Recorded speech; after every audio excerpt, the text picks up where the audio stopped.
India Australia super 8 match பார்த்துருப்பீங்க. இந்திய fans அனைவருக்கும் ஹெட் அடிக்கும்போது ஹார்ட் அட்டாக்கே வந்திருக்குங்க. படபடன்னு இருந்தது. But match end of the result பார்த்த உடனே ரொம்ப நிகழ்ச்சிங்க. சந்தோஷமாக உங்கள்கிட்ட பேசிக்கிட்டு இருக்கேன்.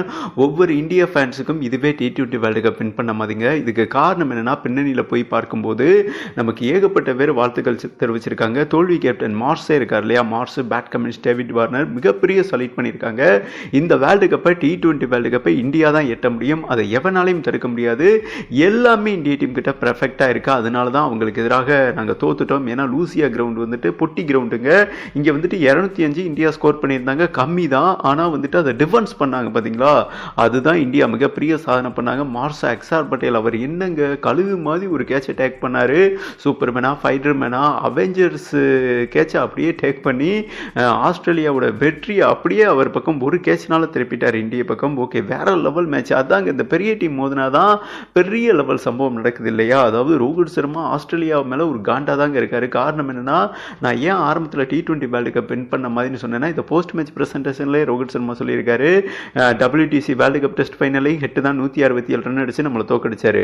50 ஓவர் வேர்ல்டு கப் 2023 அவர் தான் 137 ரன் தோக்கடிச்சாரு. இந்த மேட்ச்லையும் அவர் தோக்கடிச்சிருப்பாரு. ஏறத்தாழ 80 ரன் நெருக்கிட்டாருன்னு வைங்கள, ஜோடியை முடிச்சிருப்பாரு. பும்ராவை கரெக்டான டைரக்ஷன்ல கொண்டு வந்து அவர் விக்கெட்டை எடுத்தாருங்க. பட் 3 முறை நம்ம துண்டு தவறிடுச்சு. 2 முறை நம்ம துண்டு தவறிடுச்சு. 3வது முறை தவற விடக்கூடாது. அதனால தான் ரோஹித் சர்மா செஞ்சாரு பாருங்க. 8 சிக்ஸர் 7 பவுண்டரி 92 ரன் மின்னல் வேகத்தில். ஓகேவா, இந்த மாதிரி ரோஹித் சர்மா விளையாண்டு நான் பார்த்தது இல்லைங்க. அசுரத்தனமா, அரக்கத்தனமா, அதாவது ஆஸ்திரேலியா பவுலர்ஸ்க்கு ஒன்றுக்கு போயிடுச்சு. ஸ்டார்க் ஒரு ஓவரில் 29 ரன் வீசினாருங்க. இதுவரை ஸ்டார்க் வந்துட்டு ஒரு ஓவரில் 29 ரன்னே கொடுத்ததில்லை. அப்படி ஒரு ஹிஸ்ட்ரி பண்ணியிருக்காரு. மேலும் ஒரு மிகப்பெரிய ஹிஸ்ட்ரி பண்ணாரு. இந்திய டீம் ஸ்கோர் வந்துட்டு 5 ஓவரில் 51 ரன் இருந்தாங்க. ஆனால் இவர் தாங்க 50 ரன் அடிச்சிருக்காரு. இது கிரிக்கெட் உலகில் வந்துட்டு இந்த மாதிரி ஒரு பேட்ஸ்மேன் அந்த என்ன சொல்றது முழு நீல ஸ்கோரை வந்துட்டு அடிச்சதா வரலாறே இல்லை. மற்ற பேட்ஸ்மேன்கள்லாம் ஒரு ரன்னு கூட அடிக்காம, அதாவது எக்ஸ்ட்ரால தான் ஒரு ரன்னு போச்சு. இவர் தான் மொத்த ஸ்கோரையுமே பண்ணி அரை சதம் அடிச்சு ஒரு மிகப்பெரிய ஹிஸ்டரி பண்ணியிருக்காரு. T20 ஃபார்மேட்ல 200 சிக்ஸர் விளாசின முதல் பிளேயரும் இப்படி தான் சொல்லிக்கிட்டே போகலாம். ஓகேவா, T20 வேர்ல்டு கப்போட ஒரு கிங்குங்க. போர்னா, முக்கியமான போர்னா ராஜா இறங்கி தாங்க சண்டை செஞ்சு ஜெயிச்சு கொடுப்பாரு.